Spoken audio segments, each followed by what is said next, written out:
مقبوضہ جموں کشمیر میں بھارتی فوجیوں نے اپنی ریاستی دہشت گردی کی تازہ کارروائی کے دوران ضلع بارہمولہ میں 2 کشمیری نوجوان کو جعلی مقابلے میں شہید کر دیا ہے۔ مودی حکومت مسلم اکثریتی جموں کشمیر میں ہندوتوا نظریہ مسلط کر رہی ہے۔ اسی سلسلے کی ایک تازہ ترین کوشش میں قابض حکومت نے سری نگر کے لال چوک علاقے میں ایک ہندو بھجن کا بھی اہتمام کیا۔ ہندوتوا مودی حکومت مسلم ثقافت اور اس کے نقوش کو مٹانے کے لیے مقبوضہ کشمیر کے اسکولوں، کالجوں، سڑکوں اور مسلمانوں سے منسلک دیگر جگہوں کے نام بھی تبدیل کر رہی ہے۔ بھارتی فوج تک کشمیری مسلمانوں کو خالصتاً ہندو نعرہ جے شری رام لگانے پر بھی مجبور کرتی ہے۔ بی جے پی اور RSS کا ہدف مقبوضہ جموں کشمیر میں قبل از اسلام ہندو تہذیب کو زندہ کرنا ہے۔ مودی کے 5 اگست 2019 کے غیر قانونی اقدامات کا مقصد کشمیریوں کی ثقافت، شناخت اور وقار کو چھیننا تھا۔ مودی حکومت جموں کشمیر کی مسلم اکثریت کو اقلیت میں تبدیل اور تحریک آزادی کا خاتمہ چاہتی ہے۔ سیاسی ماہرین اور تجزیہ کاروں نے سری نگر میں اپنے انٹرویوز اور بیانات میں کہا ہے کہ بھارتی حکام سچائی کو پہنچانے کے بجائے جھوٹی کہانیوں کو پھیلانے کے لیے اپنے میڈیا کا استعمال کرتے ہیں۔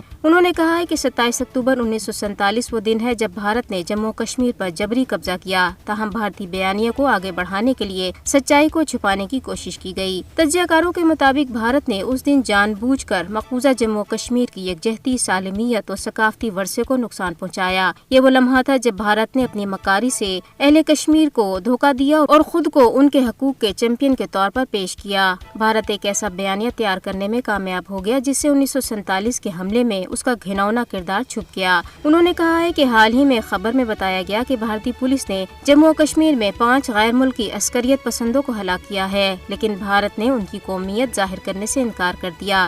شفافیت کا یہ فقدان شکوک و شبہات کو جنم دیتا ہے اور اس خبر کی آزادانہ طور پر تصدیق نہیں کی جا سکتی۔